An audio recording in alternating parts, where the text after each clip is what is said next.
Proto-Elamite appears across small clay tablets from ancient southwestern Iran, elegant lines impressed into wet clay, then hardened for time to keep. We can see the order, the care, the rhythm of a system at work, yet we cannot read a single word. What do these signs record? Accounts, authorizations, offerings, or names? The puzzle sits at the intersection of early writing and Iran archaeology, a script that looks complete in form and still undeciphered in meaning. Tonight, we approach Proto-Elamite through what the tablets show, what patterns suggest, and what the evidence refuses to confirm. To place Proto-Elamite, think of the broader story of early writing. Across the ancient Near East, communities experimented with marks that could carry information across distance and time. In the region around Susa, administrators and artisans shaped clay into tablets and impressed signs with practiced motion. This was not later Elamite cuneiform. Proto-Elamite stands apart, tied to an earlier phase of recording and control. The setting is one of growing towns, managed resources, and long routes of exchange, an environment where permanent records mattered.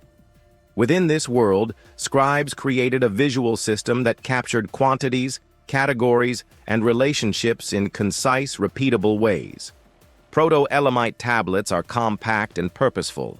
Rows and clusters of signs move across the clay, sometimes framed by ruled lines, sometimes grouped into blocks that feel like entries.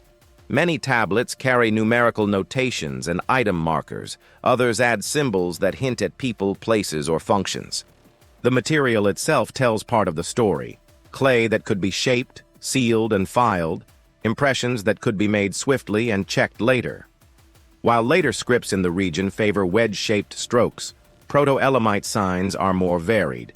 Curves, angles, and abstract forms that resist one-to-one matches with better-known systems. The tablets likely served practical roles in administration and exchange. Even so, their surface has an almost aesthetic order, as if information and design met in the same disciplined hand. What we know, Proto-Elamite is structured, not random. Sign groups recur. Certain sequences prefer specific positions. Numbering and measures appear in regular patterns tied to goods and entries. The script S distribution connects it to centers such as Susa and related sites in the wider cultural landscape. What we don't know, the language behind the signs, the sound values, if any, and the meaning of most non-numerical entries. Without long narrative texts or a bilingual key, proposals remain tentative. Some scholars see a logo-syllabic system. Others argue for highly conventional administrative markers. Both readings can explain parts of the evidence. Neither settles the whole. The careful stance is clear. Proto-Elamite remains undeciphered, and claims of full reading move beyond what the tablets themselves support. Understanding Proto-Elamite would illuminate how early communities organized work, exchange, and authority on the Iranian plateau. Decoding even a portion of the sign values could turn ledgers into stories, linking quantities to agents, places, and purposes. It would clarify how this script relates to neighboring traditions and how record-keeping shaped the rise of complex societies. For the history of writing, it would map another path by which symbols came to stand for things, actions, and perhaps sounds. For Iran archaeology, it would give direct voices to people whose decisions are already visible in architecture, craft, and movement of goods.